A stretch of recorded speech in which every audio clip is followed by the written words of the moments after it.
y'all? I said, what's up, y'all? Look at me when I'm talking to you, bro. Nah, I'm just messing with y'all, man. This your boy Knockout Boxing 86 TV, and we in here. So check this out. Before we get going on our video, smash the like button, subscribe to the channel if you're new here, share the video, turn on your notifications, and don't forget that we live Monday, Wednesday, and Thursday night, 7:30 p.m. Central Time. You can also catch us live every Sunday morning with the singing OG KQKC Boxing Network, Sunday mornings, 9 a.m. Central Standard Time. And please join the channel for access to exclusive content. Drop super chats and super thanks when you come by the live streams of the videos. And do not forget to hit me up if you want to debate in the TKO debate series. knockoutboxing86@yahoo.com is the email. Let's get it cracking, bro. Look, Stephen Espinoza was asked about Terence Crawford and what his next move is and what fight he wants to try to make for him and all of this stuff. And this was from an interview with YSM Sports Media. And I want to react to it. So Stephen Espinoza says, "I love the Boots fight. I think it's the best fight that can be made in the welterweight division. That toss-up, you put Keith Thurman, Boots, and Crawford in the mix. Any two of those three guys is a top-tier fight. I would say his preference is Charlo, and if that fight can't happen, then a fight at 147. Listen, bro. Listen. First of all, we need word on what's gonna happen with Earl Spence, bro.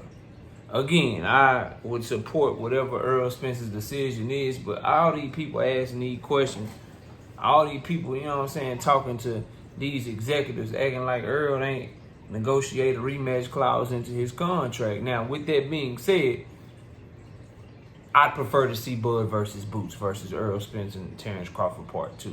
I feel like I got my answer in the first fight, but if Earl wanted a rematch, shit, then he deserves his rematch. He negotiated it in the contract.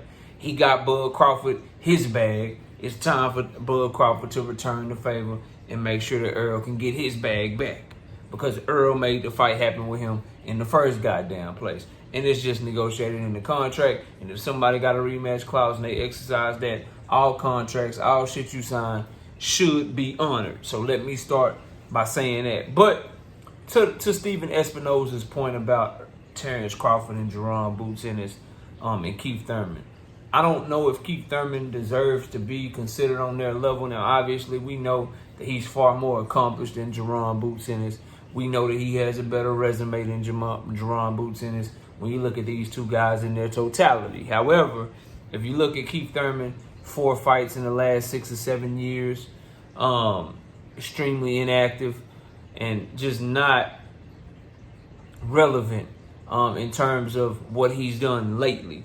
If you telling me I'm getting Terence Bud Crawford right now versus Keith Thurman from 2015, 2016, hell yeah, I agree with that statement from Stephen Espinoza. But Keith Thurman 2023, coming off where he fought in 2019 against Manny Pacquiao and then didn't fight again until the beginning of February, like February of 2022. So that was damn near a 3-year layoff.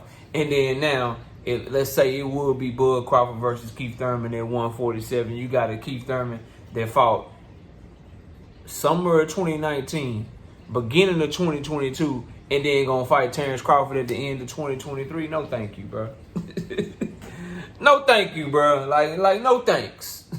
No thanks. Not interested, bro. I don't nah. So if you want to talk about the best fight at 147, assuming that Earl Spence doesn't decide to fight his rematch with Terence Bud Crawford, then yes, I agree to this Jaron Boots Ennis. Now, do I think Terence Crawford is ducking Jaron Boots Ennis if he don't stay at 147 and fight him? Hell nah, bro. If he going up to 154 to fight for a championship against a Jermell Charlo, at this point would have 3 titles, because we know he got stripped by the WBO. Or if he do the unthinkable, which I believe is cap, but shit, I'm open to be proven wrong. I believe it's 100% cap. I do not think that man is going up to no 168 pounds to fight the winner of Canelo and Jermell Charlo. But if he does do that, to attempt to become the 3-time undisputed champion, jumping up 3 weight classes, shit, not 2, 3 weight classes from 147 to 168 to try to get the winner of Canelo and Jermell Charlo, then yeah, bro. You can't say that he ducking Jaron Boots Ennis. What I will say, though, is this. He's the undisputed champion at 147 pounds. And as great as what he accomplished is, becoming the two-time undisputed champion in 2 separate weight classes, first man to do that in the 4-belt era, will give him his respect inside the ring. But also inside the ring, it's other people that's coming up under you. Virgil Ortiz's, Jaron Boots Ennis, Alexis Rocha, these other fighters, Montes Stanionis, guys that have waited their turn, waited there for their opportunity. And if Bud Crawford is going to move up, by all means, there's no criticism of moving up to try to become a champion, a unified champion at 154, moving up, trying to become an undisputed champion at 168, or whatever he decides to do if those are the moves that he makes. No criticism in that. But if he's not going to fight Jaron Boots Ennis at 147, then I do believe that he should be stripped of that title. And then if he Montes Stanionis want his shot, if he ain't going to fight him, he should drop that title. So if he's going to move on to the division, the same thing we said about Jermell Charlo, a lot of people are critical of the WBO stripping Jermell Charlo, and Jermell Charlo himself is saying that it's bullshit. But if you really think about it, Tim Tszyu been waiting since the first Castano fight, bro. And I'm not criticizing Charlo for going up to fight Canelo. Shit, I'd fight Canelo for that type of money. So no criticism of the move to go up, but you can't go up, do these things, and expect the division to wait on you as well. No one deserves that right. Tim Tszyu specifically waited for 2 Castano fights. He was signed to fight Charlo, but Charlo had an injury, and now he's supposed to wait again for Charlo to fight Canelo. And if Charlo wins, then Canelo has a rematch clause, obviously, and they're going to have to fight again. And Tim Tszyu just supposed to do what? Wait and get older and have his career put on hold? No, bro. So that is the right move. Same thing for Jaron Boots Ennis. Jaron Boots Ennis has been #1 in the IBF for over a year now. He's the IBF interim champion, and he has put himself in position through his 30 fights, worked his way up. And if the champion is not going to fight him because the champion is moving to another weight class to pursue greatness or pursue,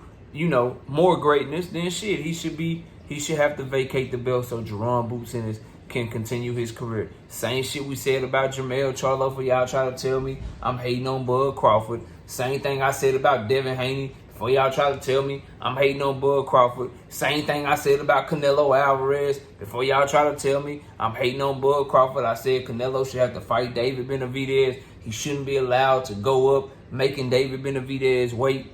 He shouldn't be allowed to pull up fucking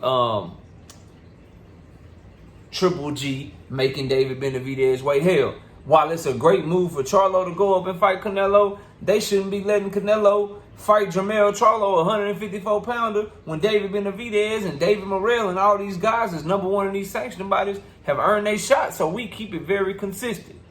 Devin Haney going up to 140 to fight Regis for his title, no problem. But the lightweight division shouldn't have to wait on you. No one is above the sport of boxing, bro. So if Bud Crawford's fighting at 140 or 147, I should say, then hell yeah, bro. Jaron Boots Ennis is the fight. But if he's gonna move on, if he's gonna pursue and campaign at 154, if he's gonna do that shit he said about fighting the winner of Canelo and Charlo at 168, if he's not fighting in 147, then guys like Jaron Boots Ennis, guys like Montes Stanionis, guys like Alexis Rocha, these guys that have put themselves in mandatory positions, they deserve shots at the title, bro.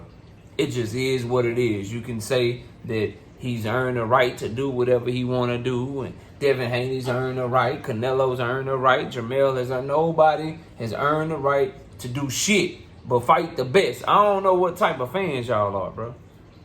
I don't understand that shit. If you want millions and millions of dollars, give us a great fight against top-level competition. You can't do what the hell you want to do. If you want to make millions and millions of dollars as a professional athlete, or a professional boxer more specifically, you got to put out a great product. So all this bullshit about dudes doing what they want to do, they reach a certain pedestal, they can do whatever they want. Floyd Mayweather started that bullshit, and it's bullshit. You should always, if you asking me to pay my money If you asking for promoters and networks to pay you millions and millions of dollars, fight who the hell we asking you to fight. And at the end of the day, bro, if Bud Crawford is not rematching Errol Spence, if Errol Spence is not going to take his rematch clause, and Bud Crawford is indeed going to fight another fight at 147, Jaron Boots Ennis is the expectation. Now, he's not a duck if he don't fight Boots and go try to fight somebody at 154 for titles, or try to fight an undisputed champion 3-weight classes above him at 168 for undisputed, to try to go 3-time undisputed. He is not a duck if he does that. The only way you could call that man a duck in this case, because we fair, bro, I know how to compartmentalize. The only way he ducks Boots is if he stay at 147 and fight somebody else lesser than Boots. That's not Errol Spence. It's the only 2 fights for him at 147. Errol Spence rematch first and foremost, if Errol activate that shit, or Jaron Boots Ennis. Anybody else at 147, duck. 154, Jermell Charlo, if he come back, and that's it, bro. Those are the options. Y'all let me know what y'all think of Stephen Espinoza's comments. Comment below, smash the like, sub to the channel. We'll catch y'all on the next one. Peace out.